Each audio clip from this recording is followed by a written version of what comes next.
السلام علیکم۔ عاصم بن حمزہ بیان کرتے ہیں کہ ایک جوان لڑکا مدینہ میں کھڑا رو رہا تھا اور فریاد کرتا تھا کہ اے خداوند عالم، تو ہی انصاف کرنے والا ہے، میرے اور میری ماں کے درمیان انصاف فرما۔ اتنے میں ادھر سے حضرت عمر رضی اللہ تعالیٰ عنہ کا گزر ہوا۔ آپ نے جوان سے رونے کا سبب پوچھا۔ اس نے جواب دیا کہ میری ماں نے مجھ کو 9 ماہ پیٹ میں رکھ کر جنا اور دودھ پلایا، پال کر بڑا کیا، مگر اب وہ مجھے اپنا بیٹا ماننے سے انکار کرتی ہے۔ نہ صرف یہ بلکہ گھر سے بھی نکال دیا ہے۔ حضرت عمر رضی اللہ تعالیٰ عنہ نے اس کی ماں کو بلوایا۔ عورت بما اپنے 4 بھائیوں اور اہل قبیلہ کے حاضر خدمت ہوئی۔ خلیفہ وقت نے اس عورت سے پوچھا کہ تو اس لڑکے کے بارے میں کیا کہتی ہے؟ عورت نے کہا کہ اے خلیفہ، یہ لڑکا بالکل جھوٹا ہے، میں نہیں جانتی کہ یہ کون ہے، کس قبیلے سے تعلق رکھتا ہے اور کیسے مجھے ماں سمجھتا ہے، جبکہ میں ابھی تک غیر شادی شدہ ہوں۔ آپ نے اس کا ثبوت پوچھا تو اس کے 4 بھائیوں اور 40 اہل قبیلہ نے گواہی دی کہ یہ عورت غیر شادی شدہ ہے، یہ لڑکا بلا وجہ ہماری بہن کو بدنام کرنا چاہتا ہے۔ لڑکے سے جو ثبوت مانگا تو اس نے کہا کہ میرے پاس سوائے اس کے اور کوئی ثبوت نہیں کہ میں اس کا لڑکا ہوں، یہ میری ماں ہے اور میں اس کے پیٹ سے پیدا ہوا ہوں اور اس کے زیر سایہ پرورش پائی ہے۔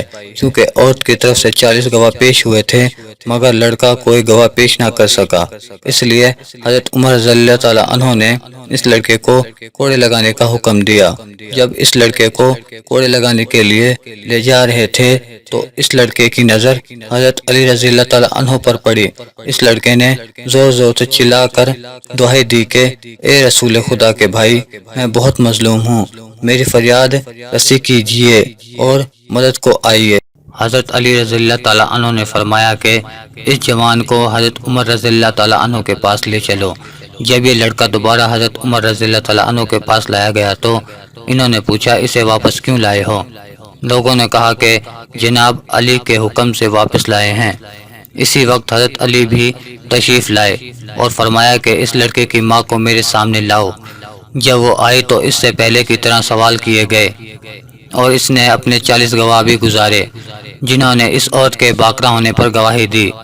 لڑکے سے پوچھا تو اس نے بھی وہی کہا جو پہلے کہہ چکا تھا۔ اب آپ نے حضرت عمر رضی اللہ تعالیٰ عنہ سے پوچھا کہ مجھے اجازت ہے کہ میں ان دونوں کے درمیان فیصلہ کروں کہ جو حق ہے۔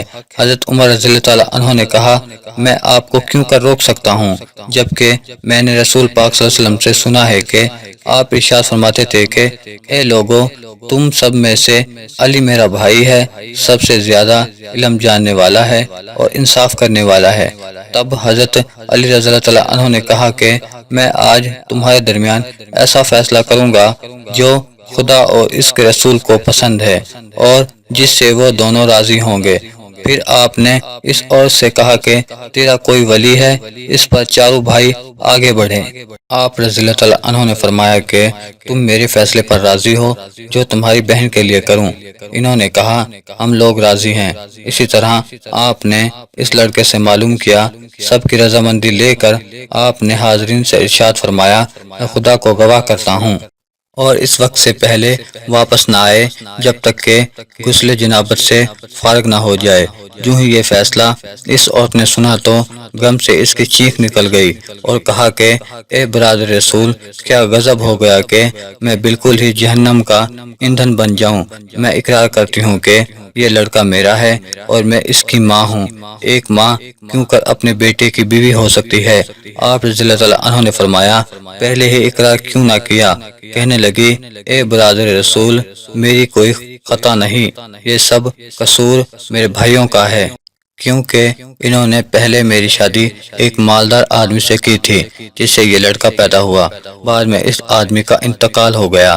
جب یہ لڑکا بڑا ہوا تو میرے بھائیوں نے میرے لڑکے کو الگ کر دیا اور مجھے خوفزدہ کر کے یہ کہلوایا کہ یہ بچہ میرا نہیں ہے، مگر میرا دل میرے بچے کے لیے تڑپتا ہے۔